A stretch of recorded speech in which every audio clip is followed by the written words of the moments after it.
မင်္ဂလာညချမ်းပါရှင်ဇွန်လ19ရက်တောက်ကြညခင် BBC Radio သတင်းတွေကိုတင်ဆက်ပေးနေပါတယ်။အချင်းချခံရတဲ့ဒေါအောင်ဆန်းစုကြည်မွေးနေ့မှာလူငယ်တွေပြောတာကလက်ရှိအချိန်ဟာကျွန်တော်တို့ဒီမြန်မာပြည်ရဲ့ကျွန်တော်တမန်တာဟာဥဝင်းနေမယ်ဒေါအောင်ဆန်းစုကြည်ဒီနိုင်ငံတော်ရဲ့အတိုင်ပင်ခံဖြစ်ပါရဲဆိုတဲ့ဟာကိုကျွန်တော်ထပ်ပြီးတော့အတည်ပြုရဲဆိုတာကိုနိုင်ငံတကာသတင်းစကားပါပါတယ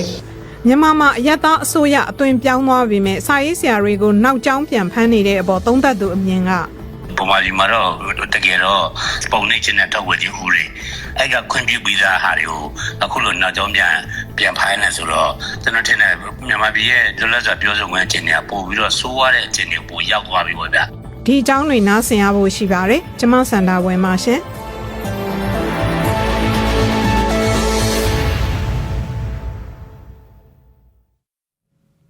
်လက်ဘနွန်သမ္မတဟာလက်တလောသူ့နိုင်ငံအပေါ်အစ္စရေးရဲ့တိုက်ခိုက်မှုတွေကိုရှုံချလိုက်ပါတယ်။ဒါဟာဒေသရင်းငြိမ်းချမ်းရေးကြိုးပမ်းမှုတွေကိုချိန်ချောက်ဖို့အန္တရာယ်ရှိတဲ့ကြိုးပမ်းချက်ပဲလို့သူကဆိုပါတယ်။လက်ဘနွန်တောင်ပိုင်းနဲ့အရှေ့ပိုင်းမှာအစ္စရေးတိုက်ခိုက်မှုတွေဆက်လက်ဖြစ်ပွားကအနည်းဆုံးလူ18ယောက်သေဆုံးခဲ့ပြီးတဲ့နောက်မှာသူ့ပြောကြားချက်ထွက်ပေါ်လာတာဖြစ်ပါတယ်။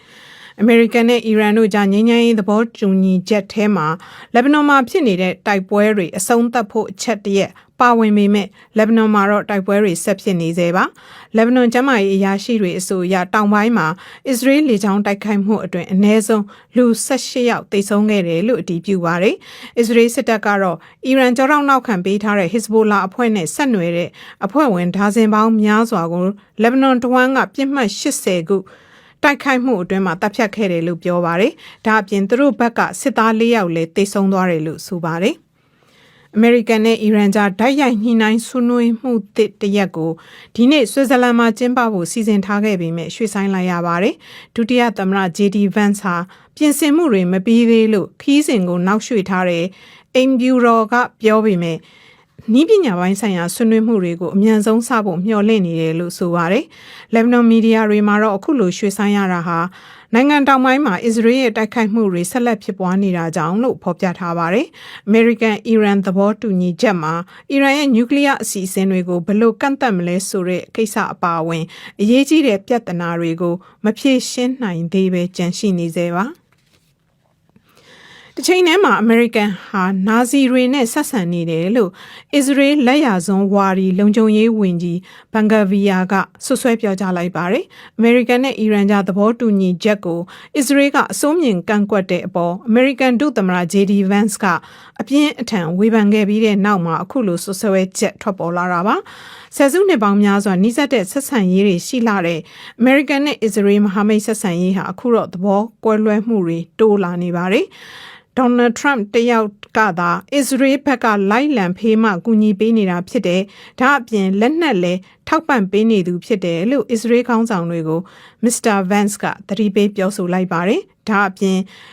်အစ္စရေးဘန်ဂါဗီယာကိုအစ္စရေးကဝန်ကြီးဘန်ဂါဗီယာကိုဦးတီကအစ္စရေးဟာလုံခြုံရေးပြဿနာရှိတိုင်းတခြားနိုင်ငံတွေအပေါ်စစ်ဆင်နှွှဲပြီးအပြေမရှာသင့်ဘူးလို့ Mr. Vance ကထောက်ပြပြောဆိုထားပါတယ်။အခုသတင်းပတ်အစောပိုင်းတုန်းကလည်းစက်မှုထိပ်သီး9နိုင်ငံအစည်းအဝေးမှာ American သမ္မတ Trump ကအစ္စရေးဟာလက်ဘနွန်က Hezbollah တွေကိုတိုက်ခိုက်မှုအပေါ်သူ့အနေနဲ့စိတ်ပြတ်မိတယ်လို့ပြောကြားသွားခဲ့ပါတယ်။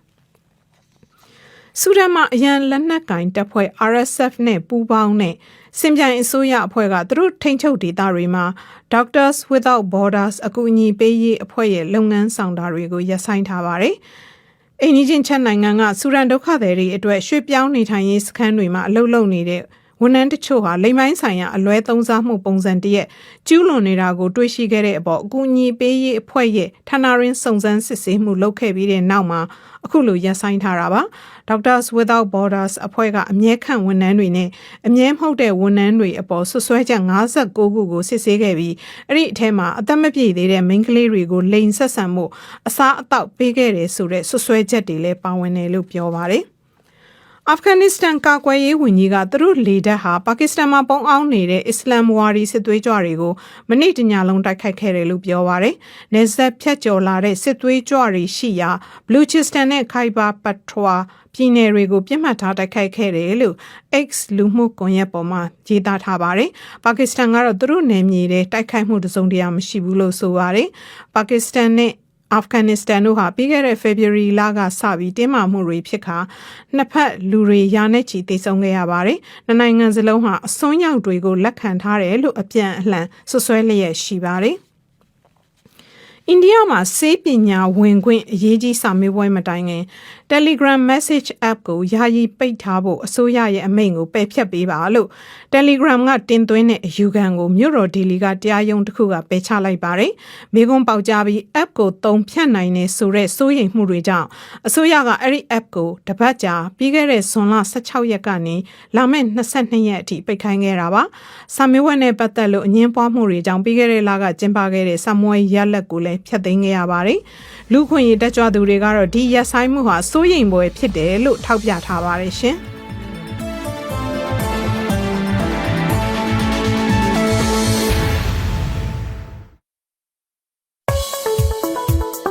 BBC ကထုတ်လွှင့်နေတဲ့အစီအစဉ်တွေကို Radio Online နဲ့ရုပ်မြင်သံကြားတွေကသာမကပဲလူမှုကွန်ရက်တွေကလည်းဖတ်ရှုနားဆင်နိုင်ကြပါတယ်။ Facebook, YouTube, Instagram နဲ့ Viber တို့မှာဆိုရင် BBC News မြန်မာစာမျက်နှာကနေဖတ်ရှုနားဆင်နိုင်ပါတယ်။ BBC TV အစီအစဉ်ကိုမြစီမ TV မှာရှုစားနိုင်ကြပါတယ်။ကိုယ်ပဲနေရာပဲရောက်နေ BBC အစီအစဉ်တွေကလက်တကမ်းမှာပဲရှိနေပါတယ်ရှင်။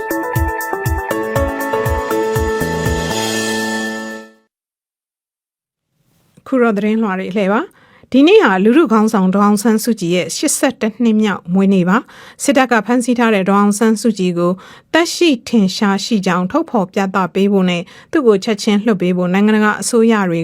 ကသူ့မိသားစုဝင်တွေနဲ့ပြည်ရင်းပြည်ပကမြန်မာနိုင်ငံသားတွေကပါကြည်ကြဲပြန့်ပြန့်တောင်းဆိုနေကြပါတယ်စစ်တပ်ကလည်းဒေါအောင်ဆန်းစုကြည်မွေးနေ့လှုပ်ရှားမှုတွေမှာပါဝင်သူတွေကိုဖမ်းဆီးအရေးယူနေပါတယ်မညိုလက်ကြီးကဆက်ပြောပြမှာပါဒေါအောင်ဆန်းစုကြည်ရဲ့အခုနှစ်မွေးနေ့မတိုင်ခင်ကစလို့သူတက်ရှိထင်ရှားရှိကြောင်းထုတ်ပြဖို့နဲ့သူ့ကိုပြန်လှုပ်ပေးရေး Proof of Life လှုပ်ရှားမှုကိုတားငယ်ကိုထိန်လင်းခေါ်ကင်ရစ်ကစတင်ခဲ့ပါတယ်။ဒေါအောင်ဆန်းစုကြည်အမတ်တကယ်တက်ရှိထင်ရှားရှိနေသေးကြောင်းထုတ်ပြဖို့အခုအခါဥရောပသမဂ္ဂအဖွဲ့ဝင်နိုင်ငံတွေပါဝင်နိုင်ငံတကာအစိုးရတွေကပါကြဲကြဲလောင်လောင်ထုတ်ဖော်တောင်းဆိုနေကြပါတယ်။အခုနှစ်မွေးနေ့အထိမ်းအမှတ်ကမ်ပိန်းအဖြစ်နှင်းစီလှုပ်ရှားမှုကိုရန်ကုန်အပါအဝင်ပြည်တွင်းပြည်ပမြန်မာပြည်သူတွေက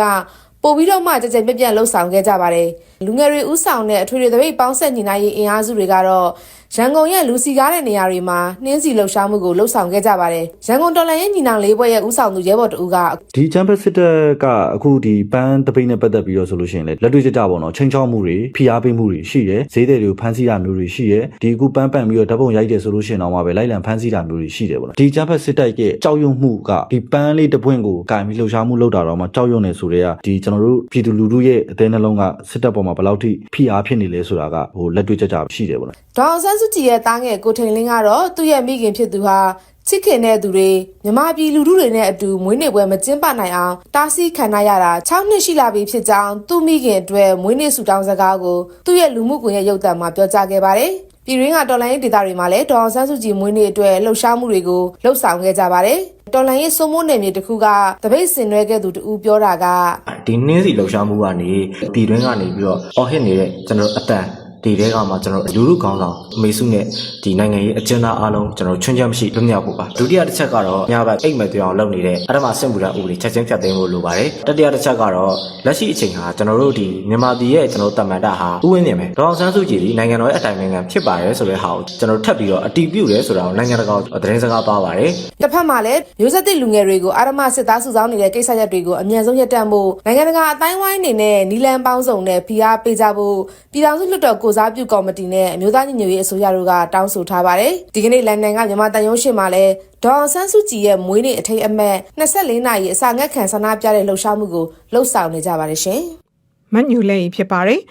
ရန်ကုန်မြို့ပေါ်မှာတော့တရုတ်နိုင်ငံသားတွေကိုပြစ်မှတ်ထားပြီး online လိမ်လည်မှုကြားဖြန့်လုပ်နေတဲ့အဖွဲ့တစ်ခုကိုစုံစမ်းဖော်ထုတ်ဖမ်းဆီးနိုင်ခဲ့တယ်လို့ဒီနေ့ထုတ်သတင်းစာမှာဖော်ပြထားပါတယ်။အဲ့ဒီအဖွဲ့ဟာပြီးခဲ့တဲ့2025ကလေးကရန်ကုန်မှာအခြေပြုလှုပ်ရှားနေတာလို့ဆိုပါတယ်။ကိုမြင့်လွင်ကစူးစီးတင်ဆက်ပေးမှာပါ။ရန်ကုန်တိုင်းကမာရွတ်မြို့နယ်ဆေးရက်ကွက်အောင်မင်းခေါင်တင်လန်ကနေအိမ်တလုံးမှာအွန်လိုင်းလိမ်လည်လုပ်ငန်းကြားဖြန့်လုပ်ကိုင်နေတဲ့မြန်မာနိုင်ငံသား16ဦးကိုလုပ်ငန်းသုံးပစ္စည်းတွေနဲ့အတူဖမ်းဆီးရရှိခဲ့တယ်လို့ဒီကနေ့ထုတ်သတင်းစာမှာဖော်ပြပါတယ်။အဲ့ဒီအဖွဲ့ဟာပြီးခဲ့တဲ့2025ခုနှစ်စက်တင်ဘာလကစလို့အလုံမြို့နယ်ကကွမ်ဒိုခန်းတစ်ခုမှာနေထိုင်ပြီးဒီလုပ်ငန်းတွေကိုရန်ကုန်မြို့ပေါ်မှာအခြေပြုလုပ်ကိုင်နေတာလို့သိရပါတယ်။ဒီအဖွဲ့ဟာတရုတ်နိုင်ငံသားတွေကိုအလှကုန်ပစ္စည်းတွေလူသုံးကုန်ပစ္စည်းတွေနဲ့ ကြောက်စိမ့်တွေရောက်မယ်ဆိုပြီးလိန်နေရတယ်လို့ဖော်ပြထားပါတယ်။လမ်းစာပုံမှန်မရှိဘဲလိန်နေလို့ရလာတဲ့ငွေကြေးကနေ300ခိုင်နှုန်းရရှိတယ်လို့ထပ်ဆိုထားပါတယ်။ဒီအကြောင်းရန်ကုန်တိုင်းလွှတ်တော်ကိုယ်စားလှယ်ဦးလှတဲ့ပြောတာက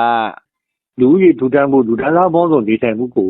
အကာအကွယ်ယူပြီးတော့သူတို့ကလည်းပုံသဏ္ဍာန်မျိုးမျိုးနဲ့ဝင်ရောက်လာတာလို့ရှိတယ်။တစားကြီးထွားလာတယ်လို့ပြောလို့ရတာပေါ့နော်။သတင်းရတဲ့အခါပါညာကြတော့ပန်းစည်းတာလို့ဒါမျိုးတွေတုတ်တယ်ပြီးတယ်။တကယ်တမ်းကြလို့ရှိရင်အများကြီးရှိအောင်ပါပါ။နယ်ပယ်အသီးသီးမှာသူတို့အသင်္ဍာန်မျိုးမျိုးနဲ့ဝင်ရောက်နေလို့မှာဖြစ်ပါလိမ့်။ ပြီးခဲ့တဲ့2025ခုနှစ်အတွင်းကစလို့ကရင်ပြည်နယ်မြဝတီမြို့နယ်ထဲကကြားပြန်လုပ်ငန်းတွေနဲ့နာမည်ကြီးနေတဲ့ KK Park နဲ့ရွှေကုက္ကိုမြို့သစ်တွေကိုစစ်တပ်ကဝင်ရောက်စီးနင်းပြီးနှိမ်နင်းမှုတွေပြုလုပ်ချိန်မှာတနိုင်ငံလုံးကိုကြားပြန်တွေပြန့်နှံ့သွားခဲ့တယ်လို့ပြောဆိုမှုတွေရှိနေပါတယ်။ရန်ကုန်မန္တလေးတို့လိုမြို့ကြီးတွေကိုကြားပြန်စိတ်ဝင်မှုတွေရှိလာနေတယ်လို့သတင်းတွေကြေကြေပြန့်ပြန့်ထွက်ပေါ်လာနေပြီးရန်ကုန်မြို့ပေါ်ကကြားပြန်လုပ်ငန်းတစ်ခုကိုပထမဆုံးဖမ်းဆီးနိုင်ခဲ့တာလည်းဖြစ်ပါတယ်။အုပ်ချုပ်ရေးအာဏာသက်ရောက်မှုရှိနေတဲ့ရန်ကုန်လိုနေရာမှာကြားပြန်တွေတကယ်ပဲပြန့်နှံ့နေကြပြီလားဘယ်လိုတတ်သိသင့်ပါသလဲ။ဖြတ်သိမ်းခံထားရတဲ့ NDF ပါတီဒုတိယဥက္ကဋ္ဌဦးထန်းအောင်ကျော်ပြောတာက ဟိုဘက်မှာလိုမျိုးတော့ဒူးကြီးတဲ့ကြီးနဲ့တော့မဟုတ်ပေမဲ့အဖွဲ့သေးသေးလေးတွေကလုံနေတယ်ဆိုတာမျိုးတွေတော့လည်းကျွန်တော်တို့ကကြားရပါတယ်ဒီဟာကိုဖြုတ်ခွင်းပြီးနောက်ပိုင်းဆိုတော့ပိုပေါ်သွားတာပေါ့မဖြုတ်ခွင်းခင်ကလေးကရှိတယ်တော်တော်များများတော့ပြန့်နှံ့နေတယ်လို့တော့ကျွန်တော်တို့ကယူဆရတယ်ဒါကတော့ရဲလုပ်ငန်းတွေနဲ့ပြည်ခြားလေးယူဒီဇိုင်းလုပ်ဖို့တော့လိုအပ်လိမ့်မယ် online လိမ်လည်မှုလုပ်ငန်းတွေကိုအမြင့်ပြတ်နေနေရေးအတွက်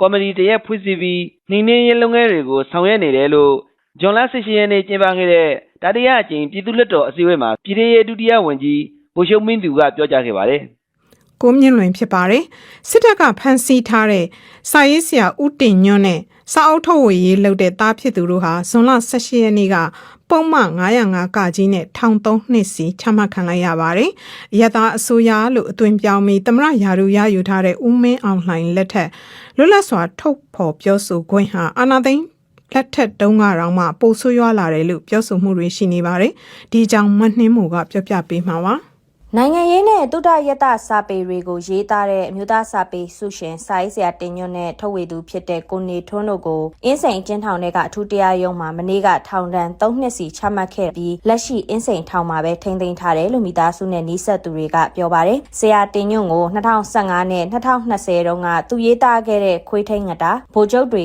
ကျွန်တော်ကိုညာခဲ့သည်နဲ့ဦးတန်းရွှေဤရရများဆိုတဲ့စာအုပ်တွေကြောင့်အခုလိုဖမ်းဆီးထောင်ချခံရတာလို့စာပေအတိုင်းဝိုင်းကပြောပါတယ်။ဒီစာအုပ်3အုပ်ကိုလူမှုကွန်ရက်မှာ live လွှင့်ရောင်းချတဲ့အမျိုးသမီးတအုပ်ကိုလည်းစစ်တပ်ကဖမ်းထားပြီးအဲ့ဒီအမျိုးသမီးကိုတော့ဘလို့ပုံမှန်နဲ့အရေးယူထားတယ်ဆိုတာမသိရသေးပါဘူး။ဆရာတင်ညွန့်ဟာအသက်82နှစ်အရွယ်ရှိပြီဖြစ်ပြီးလူမှုအကျိုးပြုလုပ်ငန်းတွေကိုလည်းသူ့ကလောင်စွမ်းကိုအသုံးချကဆောင်ရွက်လေးရှိသူပါ။ဒီလိုလူတအုပ်ကိုဖမ်းဆီးထောင်ချတာဟာကြံစာပေသမားလူမှုရေးအကျိုးပြုလုပ်ငန်းတွေလုပ်နေသူတွေအတွက်ကသတိထားလှုပ်ရှားဖို့လိုတယ်လို့ဆရာတင်ညွန့်မိတ်ဆွေတအုပ်ကပြောပါတယ်။ဒီခေတ်မှာတော့တောင်းတာလုပ်တဲ့လူမှန်တာလုပ်တဲ့လူကမ်းပြည်ဘဝစီနာထားတဲ့လူကလူပဲအတိတ်ကံခံရတာသဘာဝကြပါလေ။အဲ့တော့တခုတော့တောင်းတာဖြစ်ရှိနော်။တရားစာတွေလူတွေပုံသတိထားမိပါတယ်။ဒီလိုစီနာထားတဲ့ဆရာကြီးကတော့ဒီလိုဖြစ်ပါမယ်ပေါ့အားလုံးကသတိညင်ကြပါပေါ့။အခုလိုမျိုးလွန်ခဲ့တဲ့10စုနှစ်တခုအတွင်းထုတ်ဝေခဲ့တဲ့စာအုပ်တွေကြောင့်နောက်ကျောင်းပြန်အရေးယူမှုတချို့အာဏာသိမ်းစစ်တပ်လက်ထက်လှုပ်ဆောင်လာတာတွေရှိခဲ့ပါတယ်။စစ်တပ်ဟာအာဏာသိမ်းကလေးကသတင်းသမားတွေကိုပြစ်မှတ်ထားဖမ်းဆီးခဲ့တာပါ။အခုတော့စာရေးဆရာတွေအပေါ်ကိုပါပြစ်မှတ်ထားလာတဲ့အပေါ်လွတ်လပ်သောမြန်မာသတင်းမီဒီယာကောင်စီအတွင်းရေးမှူးဦးတိုးစော်လက်ပြောတာက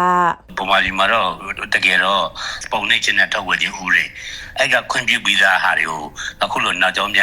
ပြန်ဖိုင်းနေဆိုတော့ကျွန်တော်ထင်တယ်မြန်မာပြည်ရဲ့လွတ်လပ်စွာပြောဆိုခွင့်အခြေအနေကပို့ပြီးတော့စိုးရတဲ့အခြေအနေကိုပိုရောက်သွားပြီပေါ့ဗျာပြည်ရင်းကလူမှုကွန်ရက်အသုံးပြုသူတွေကို24နာရီစောင့်ကြည့်နေတယ်လို့ပြည်ထောင်စုဝန်ကြီးဗိုလ်ချုပ်မင်းသူကဇွန်18ရက်ပြည်သူ့လွှတ်တော်အစည်းအဝေးမှာပြောကြားသွားပါတယ်။ပြီးခဲ့တဲ့ရက်ပိုင်းအတွင်းဦးမင်းအောင်လှိုင်ရဲ့ပြောရေးဆိုခွင့်ရှိသူခန့်အပ်တဲ့ဆိုတဲ့ post တွေအောက်မှာမှတ်ချက်ပြုရေးသားခဲ့တဲ့အမျိုးသမီး2ဦးကိုလည်းစစ်တပ်ကပုံမှန်9-5 ကကြီးနဲ့ဖမ်းဆီးထားပါသေးတယ်ရှင်။